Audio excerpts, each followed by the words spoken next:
Vizag vision viewers, నేను మీ నీలిమ. ఇవాళ మనం ప్రస్తుతం ఆర్కే బీచ్ దగ్గర ఉన్న ఐఎన్ఎస్ కుర్సురా సబ్మెరైన్ దగ్గర ఉన్నాం. మరిన్ని విశేషాలు క్యూరేటర్ ఫణిరాజ్ గారిని అడిగి తెలుసుకుందాం. Let's go.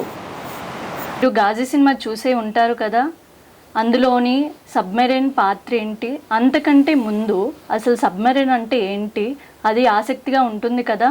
మరి ఇప్పుడు మనతో పాటు క్యూరేటర్ ఫణిరాజ్ గారు మనతో పాటు ఉన్నారు. నమస్తే సార్. నమస్తే అమ్మా. నమస్తే. ఈ సబ్మెరైన్ గురించి వివరించండి, అసలు హిస్టరీ ఏంటి? ఈ కుర్సురా, ఇప్పుడు ఈ సబ్మెరైన్ పేరు కుర్సురా. కుర్సురా అన్నది one type of shark fish name. ఇది రష్యాలో తయారైంది. 1969లో మనం రష్యా నుంచి కొనుక్కున్నాం. ఇటువంటి సబ్మెరైన్స్ మనం 8 తీసుకున్నాం. అందులో ఇది 4వది. Kalvari, Khanderi, Karanj, Kursura. This was the 4th one. 18th December 1969లో రష్యాలో కమిషన్ చేసి ఇండియాకి తీసుకురావడం జరిగింది. Commander Auditto, Arun Auditto was the first captain. ఆయన కెప్టెన్సీలోనే రష్యా నుంచి ఇండియాకి తీసుకురావడం జరిగింది. ఏ షిప్ అయినా సబ్మెరైన్ అని ఒక లైఫ్ పీరియడ్ అంటూ ఉంటుంది. అలాగా ఈ సబ్మెరైన్ 31 years సర్వీస్ చేసిన తర్వాత సర్వే కండక్ట్ చేసి whether it can serve for more years or not అన్నది డిసైడ్ చేశారు. ఆ సర్వేలోని ఈ సబ్మెరైన్ అంటే కుర్సురా ఇంకా ఫర్దర్ సర్వీస్ చేయడం కష్టం అని చెప్పేసి, ఎందుకంటే దీని తాలూకా ప్రషాలు వీక్ అయిపోయాయి. So committee has decided to decommission. ఒకసారి డీకమిషన్ చేస్తే దీన్ని స్క్రాప్ కింద అమ్మేస్తారు. కుర్సురాకు ముందు 3 సబ్మెరైన్స్ డీకమిషన్ చేసి స్క్రాప్ చేశారు. సేమ్ కూడా happen to this Kursura also. కానీ అడ్మిరల్ పస్రీచా, వినోద్ పస్రీచా, ఈ was CNC, flag officer eastern naval command. ఆయనకు వచ్చిన ఐడియా ఏంటంటే దీన్ని మ్యూజియంగా కన్వర్ట్ చేస్తే ఎలా ఉంటుంది. అగైన్ ఈ took permission from the ministry of defence. 6 కోట్లు శాంక్షన్ కూడా చేయించి దీన్ని మ్యూజియంగా ఏర్పాటు చేయడం జరిగింది. 1.5 years పట్టింది. ఇక్కడ ఏంటంటే నేవల్ డాక్యార్డ్లో ఉంటుంది కుర్సురా. నేవల్ డాక్యార్డ్ని తీసుకొచ్చి ఇక్కడ బీచింగ్ చేసి, అంటే నియర్లీ 400 meters డిస్టెన్స్ బీచ్ చేసిన తర్వాత on the road heavy winch Motors place చేసి మెటాలిక్ వైర్ రోప్స్ తోటి లాగడం జరిగింది. ఈ 400 meters తాలూకా డిస్టెన్స్ కవర్ చేయడానికి 1.5 years పట్టింది. ఎందుకంటే దీని తాలూకా షేప్ రౌండ్గా ఉంటుంది. ఒకవేళ ఏమాత్రం పక్కకు ఒరిగినట్టు అయితే అది మళ్ళీ ఒరిజినల్ పొజిషన్ తీసుకురావడం కష్టం. అందుకని చెప్పి ఇంచ్ బై ఇంచ్ ఇది లాగి తీసుకొచ్చి ఇక్కడ పెట్టడం జరిగింది. బిఫోర్ దాట్ ఇక్కడ ఈ ప్లేస్లోనే మనకు కాంక్రీట్ ఫౌండేషన్ వేయడం జరిగింది. ఎందుకంటే శాండ్లో పెడితే కూరుకుపోయే అవకాశం ఉంది. అందుకని చెప్పేసి మాస్ కాంక్రీట్ ఫౌండేషన్ వేసి సబ్మెరైన్ లాగి తీసుకొచ్చి ఈ ఫౌండేషన్ మీద కూర్చోబెట్టడం జరిగింది. దానికే 1.5 years పట్టేసింది. టోటల్గా it's of 3 years project. Is all was done by the navy. Then it was handed over to the state government.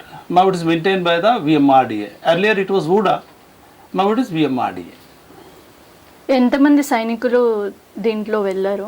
ఇందులోని 75 members క్రూ మెంబర్స్ ఉంటారమ్మా. 75 members అంటే sometimes more will be there. ఎందుకంటే submarine సీలోకి వెళ్ళినప్పుడు ఇప్పుడు నేను ఒకప్పుడు ట్రైనింగ్ అయిన వాడిని. అలాగా ట్రైనింగ్ అవ్వడానికి చాలామంది వస్తుంటారు. ఈ 75 members క్రూ మెంబర్స్ కాకుండా ట్రైనీస్ కూడా ఉంటారు అందులో. So nearly 85-90 sometimes like. Minimum strength is 75. అందులోని always 25 people on watch. 25 people group of crew runs the submarine. అలాగా 3 సిస్టంలోని 25 members always on watch. Remaining 50 members will be just relax. మరి వీళ్ళు food కానీ bathing కానీ ఎలా? స్నానానికి ఫెసిలిటీ ఉండదు. Food అన్నది we carry all the food stuff. ఇప్పుడు ఏంటంటే మనకు కోల్డ్ స్టోరేజ్ ప్లాంట్ ఉంటుంది. అందులో maximum tin food will be used. First 1 week ఏంటంటే ఆల్ ద ఫ్రెష్ వెజిటబుల్స్ తీసుకువెళ్తాం. అందులోని మనం ఈ ఫ్రెష్ వెజిటబుల్స్ అన్నీ 1 weekలో కంప్లీట్ అయిపోతాయి. తర్వాత అంతా టిన్ ఫుడ్ యూజ్ చేస్తాం. ఇంకా కుక్స్ ఉంటారు, 2 cooks ఉంటారు. వాళ్ళు మొత్తం అందరికీ ఫుడ్ ప్రిపేర్ చేసి ఇస్తారు. ఇందులో స్నానానికంటూ ఫెసిలిటీ లేదు. ఎందుకంటే 36 tons ఫ్రెష్ వాటర్ క్యారీ చేస్తాం. ఆ ఫ్రెష్ వాటరే కుకింగ్కి డ్రింకింగ్కి వాడతాం. But cooks are official allowed to take bath. ఎందుకంటే ఈ ఇంతమంది క్రూ మెంబర్స్కి breakfast, lunch, dinner, in between tea, coffee for all the crew members these to have to prepare. అంటే ఈ చిన్న సైజ్ కిచెన్ మీరు చూసే ఉంటారు కదా, అది 6x4 సైజు కిచెన్లోని దాన్ని గ్యాలీ అంటాం. అందులోని 75 మెంబర్స్కి ఫుడ్ ప్రిపేర్ చేయడం అన్నది చాలా కష్టంగా ఉంటుంది. They will be keep sweating. ఆ స్వెట్ తోటి వాళ్ళకి ఏమైనా హైజీనిక్గా ప్రాబ్లం అయినట్టయితే that may spread to others. అందుకని చెప్పేసి వాళ్ళకి అఫీషియల్గా ఒక బకెట్ వాటర్ ఇవ్వడం జరుగుతుంది. They take bath, then they prepare the food. Otherwise the crew మెంబర్స్కి ఎవరికి స్నానానికి ఫెసిలిటీ ఉండదు. సపోజ్ 1 మంత్కి వెళ్ళినా 1.5 మంత్కి వెళ్ళినా. ఎవరికన్నా ఇన్ బిట్వీన్ హెల్త్ ఎఫెక్ట్ అయితే ఏం చేస్తారు? డాక్టర్ ఉంటారు ఇందులో, సర్జన్ ఉంటారు, మెడికల్ అసిస్టెంట్ ఉంటారు.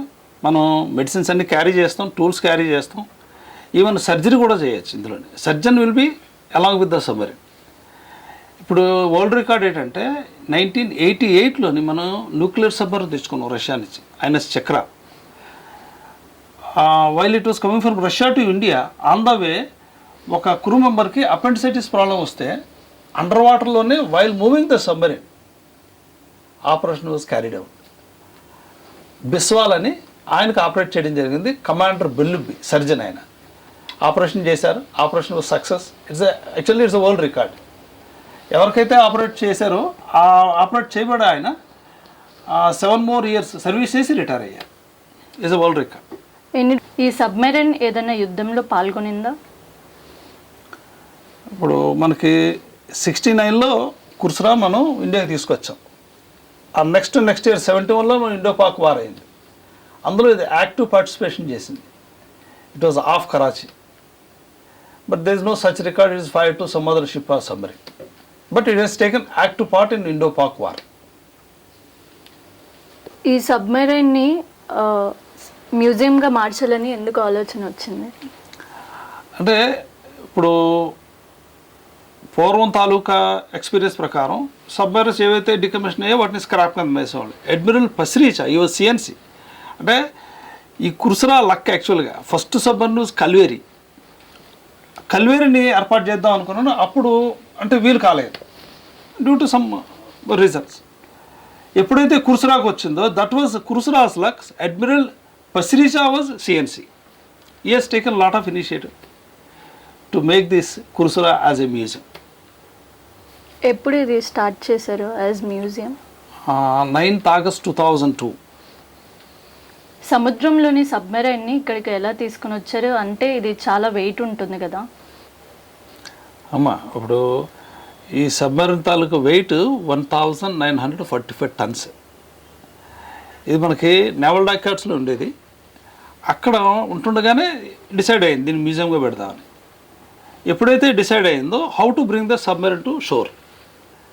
ఇప్పుడు డైరెక్ట్గా తీసుకొచ్చినట్టయితే ఇప్పుడు రౌండ్ షేప్గా ఉంది కదా బాటము, మరి ఉరిగిపోయింది అనుకో కష్టం కదా. సీలో ఉన్నంత వరకు, వాటర్లో ఉన్నంత వరకు పర్వాలేదు. ఎప్పుడైతే ల్యాండ్ టచ్ అయిందో ఏమైనా సపోర్ట్స్ లేకుండా ఉంటే పక్క ఉరిగిపోద్ది.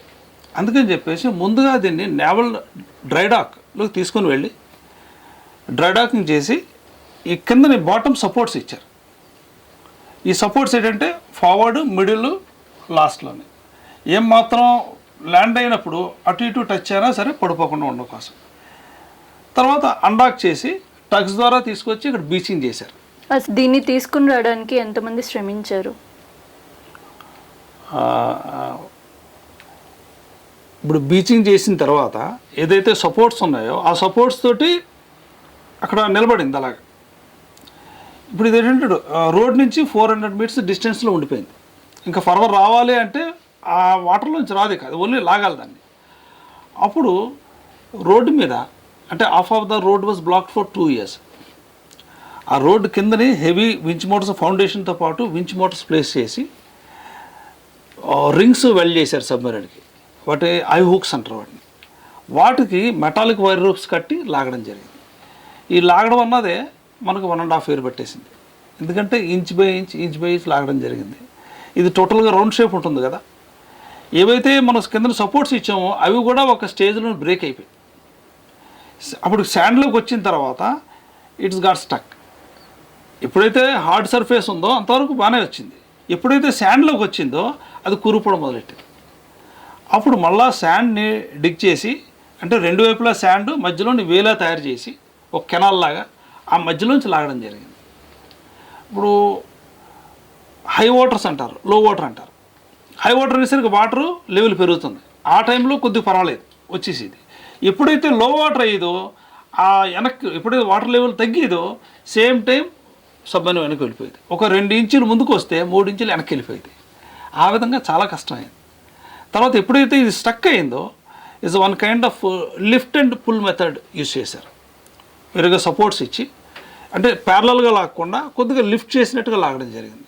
ఆ విధంగా అంటే నెంబర్ ఆఫ్ కంపెనీస్ మారాయి ఇందులోని. అంటే వీడి వల్ల అవ్వలేదని చెప్పేసి ఇంకోళ్ళకి అలా దట్టు కూడా కాస్ట్ కూడా పెరిగిపోయింది. Earlier it was plan for 3 to 4 crores, whereas it was gone for 6 crores. అలాగే అసలు ఈ సబ్మెరైన్కి ఎన్ని ఇయర్స్ ఉండొచ్చు అంటారు? అంటే మనకి 31 years మన ఇండియన్ నేవీలో పనిచేసింది. 2001లో డీకమిషన్ చేయడం జరిగింది. బట్ 2002 నుంచి మ్యూజియంగా కన్వర్ట్ చేశారు. ఆ 9th August 2002 it was inaugurated as a museum. మరి గాజీ సినిమా ఇక్కడే షూటింగ్ జరిగిందా? గాజీ సినిమా అంటే ఇప్పుడు సంకల్ప్ రెడ్డి అని గాజీ తాలూకా డైరెక్టర్ సబ్మెరైన్ విజిట్కి వచ్చారు మేబీ 4 years బ్యాక్.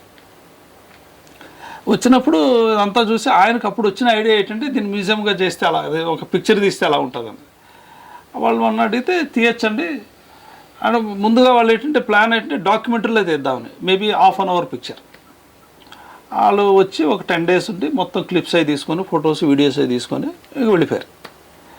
వెళ్ళిపోయి వాళ్ళు ఏదో హైదరాబాద్లో సెట్ వేసుకొని ఏదో అంటే చిన్న హీరోని పెట్టి షూట్ చేద్దామని ప్లాన్ చేశారు.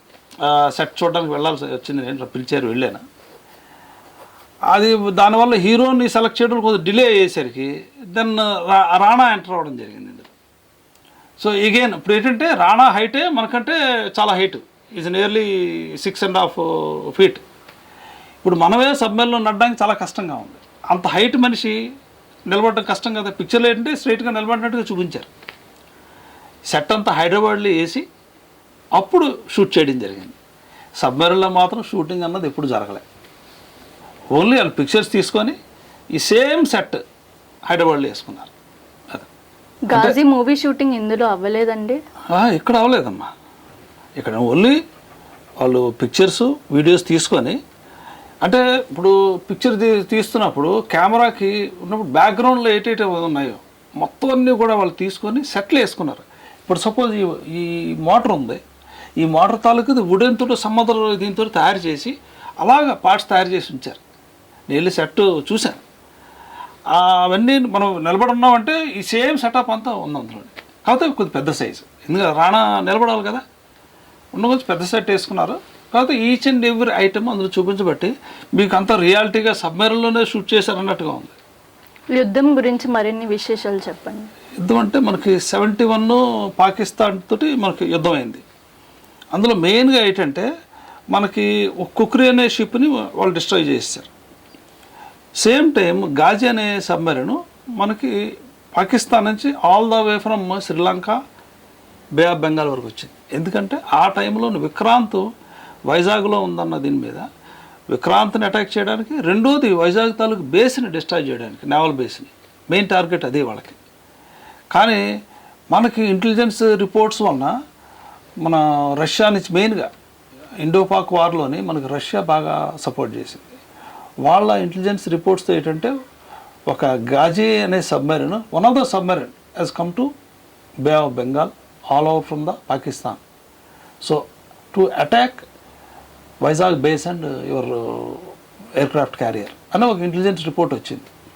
అప్పుడు మనం ఏం చేసామంటే ఆల్ ద డెప్త్ చార్జర్స్ అంటే మనకి షిప్ ద్వారా వెళ్ళి డెప్త్ చార్జర్స్ వేసి ఆ సబ్మెరీన్ని డిస్ట్రాయ్ చేసాం.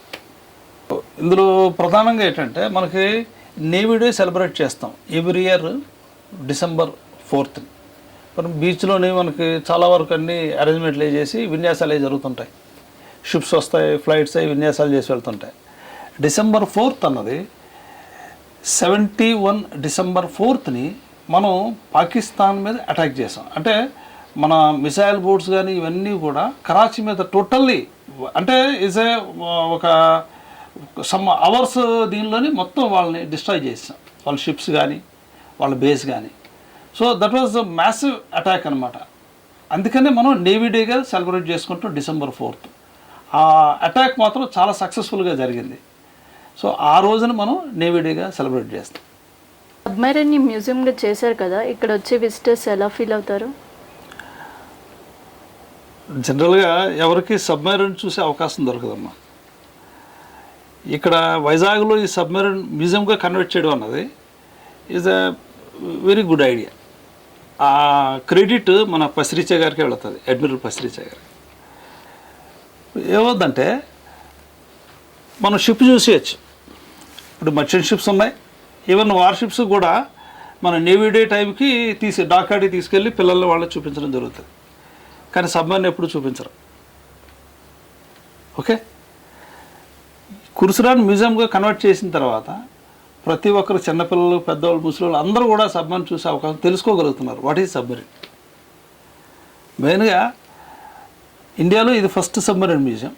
Not only in India, in south east Asia is the first one. మనకి ఇండియాలో ఉన్న మ్యాక్సిమం అన్ని స్టేట్స్ నుంచి వచ్చి విజిట్ చేస్తున్నాం. ఈవెన్ ఫారినర్స్ విజిట్ చేశారు.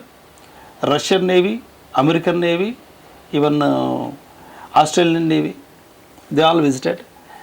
They said we have submarine museums but not like this. ఎందుకంటే ఇది ఫుల్ ఫ్లెడ్జ్డ్గా ఉంది. No system has been disturb. All the systems, ఎందుకంటే ఇంజిన్స్ కానీ మోటార్స్ కానీ ఈవెన్ ప్రతి గేజ్ కూడా చిన్న గేజ్ పైప్ లైన్స్తో పాటు గేజెస్ కూడా అన్నీ ఇంటాక్ట్గా ఉన్నాయి. All the machinery intact, nothing has been disturbed. వేరే వాళ్ళు పెట్టినవి ఏంటంటే మొత్తం హాలో చేసేసి వేరే హోటల్స్ కానీ రూమ్స్గా ఏర్పాటు చేశారు. But outside only hull only they can take the photos అన్నారు. వేరేజ్ హియర్ ఇన్ కుర్సురా మంచి నాలెడ్జ్గా పనిచేస్తుంది. ఇప్పుడు 2010 వరకు మనకి ఈ సబ్మెరైన్స్ లైవ్లో ఉండేవి, వేరే సబ్మెరైన్స్. ఎందుకంటే మనకు 8 ఉండేవి, అందులో కొన్ని సబ్మెరైన్స్ లైవ్లో ఉండేవి. వాళ్ళు ఇక్కడికి వచ్చి ట్రేస్ చేసుకునేవారు లైన్స్, సిస్టమ్స్ అవిని. ఇప్పుడు ఆల్ ఆర్ అబ్సలీట్ నౌ. ఇప్పుడు అన్ని కొత్త క్లాస్ సబ్మెరైన్స్ ఉన్నాయి. ఈ class of submarines now obsolete. Maximum ఎంతమంది విజిట్ చేస్తారు సబ్మెరైన్కి? అంటే వైజాగ్ వచ్చిన ప్రతి ఒక్కరూ సబ్మెరైన్ విజిట్ చేస్తారమ్మా. ఇంకా ఎవరైనా ఫస్ట్ ఇప్పుడు వైజాగ్లో దిగారు, లెట్ ఇట్ బి అంటే ఏ స్టేట్ నుంచి అయినప్పుడు వచ్చినప్పటికీ కూడా వైజాగ్లో దిగారంటే ఫస్ట్ సబ్మెరైన్ మ్యూజియం చూసి అప్పుడు వేరే దానికి వెళ్తారు. మనకి yearly more than 4 lakh visitors వస్తుంటారు. అక్టోబర్, నవంబర్, డిసెంబర్ అండ్ జనవరి ఈ 4 నెలలు మనకి ఎక్కువ ఫ్లోటింగ్ ఉంటుంది. వెస్ట్ బెంగాల్ నుంచి ఎక్కువ వస్తారు. ఆ తర్వాత మిగతా నెలలన్నీ కూడా మనకి అదర్ స్టేట్స్ నుంచి వస్తారు. ఫిబ్రవరి, మార్చిలో ఏంటంటే పరీక్షలు ఉంటాయి కాబట్టి ఎగ్జామ్స్ వలన కొద్దిగా తక్కువ వస్తారు విజిటర్స్. స్టూడెంట్స్ మరి ఇక్కడికి వస్తుంటారు కదా, వాళ్ళకి మరి ఎలా ఎక్స్ప్లెయిన్ చేస్తారు? ఇప్పుడు మనకి స్టూడెంట్స్ గ్రూప్స్ వస్తుంటారమ్మా. వస్తే వాళ్ళకి సెపరేట్గా గ్రూప్ కన్సెషన్ టికెట్ ఉంది వాళ్ళకి. సో వాళ్ళకి స్పెషల్గా ఎక్స్ప్లెయిన్ చేయడం జరుగుతుంది. మెయిన్గా ఏంటంటే ఇందులోని ఎవరైతే అప్కమింగ్ స్టూడెంట్స్ ఉన్నారో వాళ్ళకి మెయిన్గా ఇది ఉపయోగపడుతుంది. ఎవరైతే నేవీలో జాయిన్ అవ్వాలనుకుని సబ్మెరైన్స్లో సర్వీస్ చేయాలనుకున్న వాళ్ళకి మీరు ఏ విధంగా లైఫ్ ఉంటుంది సబ్మెరైన్ అని అడ్వాన్స్గా వాళ్ళకి తెలుసుకోవడానికి అవకాశం ఉంటుంది. ఇంకా చిన్నపిల్లల వాళ్ళకి ఏంటంటే మనం సపరేట్గా వాళ్ళకి ఎక్స్ప్లెయిన్ చేసి పంపిస్తుంటాం. మనకి తెలుగు, హిందీ, ఇంగ్లీష్. ఇప్పుడు బెంగాలీస్ వీళ్ళు వచ్చినా మనకి హిందీలో ఎక్స్ప్లెయిన్ చేస్తాం. వేరే స్టేట్ నుంచి వచ్చిన వాళ్ళకి ఇంగ్లీషు, జనరల్గా తెలుగు వాళ్ళంటే తెలుగులో ఎక్స్ప్లెయిన్ చేస్తాం. అలా 3 భాషల్లో ఎక్స్ప్లెయిన్ చేస్తాం. ఇంకా అదర్ వేరే భాషలో వచ్చింటే మనకు రాదు first thing. So we explain all 3 languages. సబ్మెరైన్ని ఏ మోడిఫికేషన్ చేయలేదన్నారు కదా, మరి టూరిస్టులు ఎలా వస్తారు లోపలికి? సబ్మెరైన్కి యాక్చువల్ ఎంట్రన్స్ ఏంటంటే త్రూ కోని టవర్ వస్తుందమ్మా. పైన ఫిల్ లాగా ఉంది కదా, పై పార్ట్, అందులోంచి రావడం జరుగుతుంది. ఆ ఎంట్రీ ఏంటంటే కంట్రోల్ రూమ్లోకి మనం ఎంటర్ అవుతాం. That is the original entry for the submarine. Even entry కానీ ఎగ్జిట్ కానీ. ఇప్పుడు ఆ విధంగా ఉంచి మ్యూజియంగా కన్వర్ట్ చేస్తే పిల్లలకి, ఆడవాళ్ళకి కష్టం అవుద్ది. సేమ్ టైం యాక్సిడెంట్స్ కూడా అయ్యే అవకాశాలు ఉన్నాయి. అందుకని చెప్పేసి మ్యూజియంగా అంటే ఇక్కడ ప్లేస్ చేసిన తర్వాత విజిటర్స్ని ఏ విధంగా అలౌ చేయాలన్నది ఒక 1 నెల రోజుల పాటు చాలా డిస్కషన్స్ జరిగాయి. అప్పుడు ఫస్ట్ కంపార్ట్మెంట్ ఎంట్రీ చేసి లాస్ట్ కంపార్ట్మెంట్ బయటకు వచ్చేలాగా హల్ని కట్ చేసి ల్యాడర్ ఏర్పాటు చేయడం జరిగింది. In and out ladders. తర్వాత ఏదైతే మెయిన్ ఎంట్రీ ఉందో దాని మీద క్లోజ్ చేస్తాం. ఇంకో మోడిఫికేషన్ ఏంటంటే ఓన్లీ కంపార్ట్మెంట్ టు కంపార్ట్మెంట్కి సర్కులర్ బల్క్డ్ హ్యాచెస్ ఉంటాయి. సపోజ్ ఒక కంపార్ట్మెంట్ ఏమన్నా యాక్సిడెంట్ అయ్యి ఫ్లడ్డింగ్ అయిపోయినట్టయితే ఆ హ్యాచ్ క్లోజ్ చేస్తే, క్లోజ్ అన్న పదం వాడడం యాక్చువల్గా షట్ అంటాం. ఆ హ్యాచ్ని కానీ షట్ చేస్తే ఈ కంపార్ట్మెంట్లో ఉన్న వాటర్ నెక్స్ట్ కంపార్ట్మెంట్కి వెళ్ళదు. అవన్నీ water tight and air tight hatches. అది మీ వెనక వైపు ఉంది కదమ్మా, అదే హ్యాచెస్ అంటాం. ఇప్పుడు అటువంటి హ్యాచెస్ ఉన్నట్టయితే దూరం వెళ్ళాల్సి ఉంటుంది కంపార్ట్మెంట్ టు కంపార్ట్మెంట్. అది మళ్ళీ పిల్లలకి ఆడవాళ్ళకి కష్టం వద్దని చెప్పేసి all the hatches have been cut and remove. ఆ 2 మోడిఫికేషన్స్ తప్పించి సబ్మెరీన్లో ఎటువంటి మోడిఫికేషన్ చేయలే. All the system is intact. ఇప్పుడు మనం చూస్తున్నాం కదా, ఈ క్రీమ్ కలరే ఉంటుందా సబ్మెరీన్ లోపల మొత్తం? సబ్మెరీన్లోని ఇది కలర్ కోడింగ్ అని ఒక సిస్టమ్ ఉందండి. మొత్తం ఏదైతే వాల్స్ ఇవన్నీ క్రీమ్ కలర్లో వస్తాయి అన్నీ. ఇప్పుడు ఈ పింక్ కలర్ ఉంది, పింక్ కలర్ ఏదైతే అక్కడ ఉందో ఇది హైడ్రాలిక్ సిస్టమ్ అని. ఇప్పుడు పైప్ లైన్స్ వెళ్తుంటాయి, ప్రతి పైప్ లైన్కి కూడా మధ్య మధ్యలోనే కలర్ కోడింగ్ ఇవ్వడం జరుగుతుంటుంది. ఎందుకంటే అన్ని పైప్ లైన్స్ కదా ఎక్కడ. ఈ పైప్ లైన్తో పాటును చివరికి వెళ్ళేసరికి మళ్ళా కలర్ కోడింగ్ ఇవ్వకపోయినా అనుకో, అదేమవుతుందంటే వేరే సిస్టంలోకి వెళ్ళిపోద్ది. అందులో ఏంటంటే ఒక సేమ్ లైన్లోనే ఫ్రెష్ వాటర్తో వెళ్తుంది, హైడ్రాలిక్ సిస్టమ్ది వెళ్తుంది, అంటే డిస్టిల్ వాటర్ సిస్టమ్ది కూడా వెళ్తుంది. అందుకని చెప్పేసి పింక్ కలర్ ఉంటే అది hydraulic system, dark green colour ఉంటే అది sea water system, light blue colour ఉంటే అది ఫ్రెష్ వాటర్ సిస్టమ్, అదే రెడ్ కలర్ ఉంటే అది హై ప్రెషర్ ఎయిర్ సిస్టమ్. అలాగా ప్రతిదానికి ఒక కలర్ కోడింగ్ అంటూ ఉంటుంది. ఆ విధంగా డివైడ్ చేసి ఉంటుంది అన్నమాట. ఇప్పుడు చాలా చల్లగా ఉంది ఇక్కడ. సబ్మెరీన్ సీలో ఉన్నప్పుడు ఇలాగే చల్లగా ఉంటుందా? ఉంటుందమ్మా. ఎందుకంటే ఇప్పుడు సబ్మెరీన్కి సెంట్రలైజ్డ్ ఏసీ ప్లాంట్ ఉంటుంది. అది చాలా హెవీ ఏసీ ప్లాంట్. అది 82,000 కిలో క్యాలరీస్ పర్ అవర్ తాలూకా కెపాసిటీ ఉన్న ఏసీ ప్లాంట్ అది. దాని ద్వారానే మనం టోటల్గా సబ్మెరీన్ని కూల్ చేస్తాం. ఇప్పుడు సబ్మెరీన్ సీలోకి వెళ్ళినప్పుడు ఏసీ లేకుండా వెళ్ళడం జరగదు. ఎందుకంటే ఏసీ ఉన్నప్పటికీ కూడా మనకి మిషనరీ ఇవన్నీ రన్ అవుతుంటాయి. హీట్ జనరేట్ అయ్యి always 25 to 30 degree temperature maintain అవుతుంటుంది ఏసీ రన్ అవుతున్నప్పటికీ కూడా. అది ఏసీ లేకపోతే it goes more than 40. Dehydration అయిపోయి చెమటలు పెట్టేసి చాలా కష్టం అయిపోతుంది. అందుకని ఏసీ కంపల్సరీగా ఉండాలి. ఇప్పుడు ఏంటంటే ఆ ఇన్బిల్ట్ ఏసీ రన్ చేయలేము కాబట్టి అది ఉంది, ప్లేస్లో ఉంది, కానీ మనం రన్ చేయలేము దాన్ని. అందుకని మ్యూజియంగా కన్వర్ట్ చేసిన తర్వాత మనం స్ప్లిట్ ఏసీ, అంటే పూర్వం స్టార్టింగ్లో ఏంటంటే 2 ton ఏసీలు పెట్టాం. ఇప్పుడు ఏంటంటే డక్టింగ్ సిస్టమ్ పెట్టేసి 45 ton కెపాసిటీ ఏసీ మనం సబ్మెరీన్కి యూజ్ చేస్తాం. సముద్రం ఒడ్డున ఉంది కదా ఈ సబ్మెరీన్, మరి తుఫాన్ వచ్చినప్పుడు ఏమన్నా ఇబ్బంది కలుగుతుందా? ఎందుకు ఉండదు. ఇప్పుడు సముద్ర పొడిన ఉండడం వల్ల మెయిన్ థింగ్ ఏంటంటే మాయిశ్చర్, సీ మాయిశ్చర్. దానివల్ల రస్ట్ పట్టేసి ప్లేట్లు కరుడైపోతుంటాయి. ప్లేట్ రెన్యూల్ చేస్తుంటాం పీరియాడికల్గా. రెండోది ఏంటంటే ఇప్పుడు వర్షాలు రావడం, తుఫాన్లే రావడం. ఇప్పుడు మనకి సునామీ వచ్చింది, ఆ టైంలోని వచ్చింది కానీ మనం గోడ వరకు వచ్చి ఆగిపోయింది కానీ అంత ఎఫెక్ట్ లేదు. వేరే 2014లో మనకు హుదూద్ తుఫాన్ వచ్చింది. అది ఇంతవరకు అంటే హెవీ తుఫాన్ అని చెప్పడం జరుగుతుంది రికార్డెడ్గా. సో ఆ తుఫాన్ వచ్చినప్పుడు అయితే మనకి టోటల్గా కాంపౌండ్ వాల్ కూడా వచ్చేసి సబ్మెరీన్ని తగలడం జరిగింది. చాలా వరకు ప్లేట్స్ బెండ్ అయిపోతే మార్చడం జరిగింది. అయినప్పటికీ సబ్మెరీన్ ఏంటంటే ఇట్స్ వెయిట్ ఈజ్ 1945 tons అని చెప్పాను కదా. ఈ సబ్మెరీన్ మొత్తం on its own wait sitting on the concrete foundation.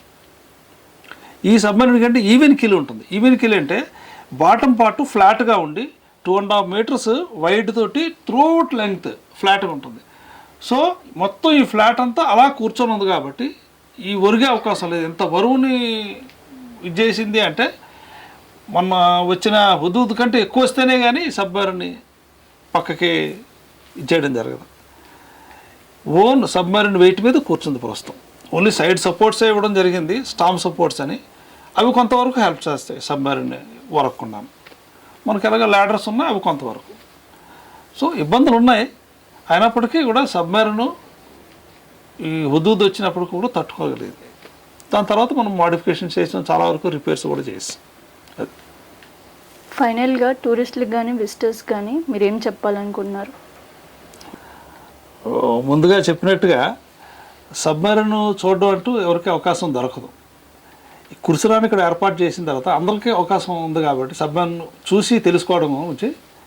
So వచ్చి సబ్మెరీన్ చూడండి, కుర్సురా సబ్మెరీన్ మ్యూజియం దర్శించండి. సబ్మెరీన్ లైఫ్ ఏంటో తెలుస్తుంది.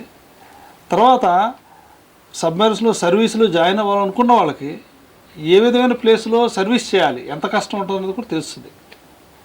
సో సబ్మెరీన్ మ్యూజియం విజిట్ చేయండి. చూశారు కదా, మరి సబ్మెరీన్ని విజిట్ చేయాలనుకుంటే ఆర్కే బీచ్ని సందర్శించండి. ఇప్పుడు దాకా మన ఫణిరాజు గారు మనతో విషయాల్ని పంచుకున్నందుకు నమస్తే సార్. నమస్తే అమ్మా. నమస్తే.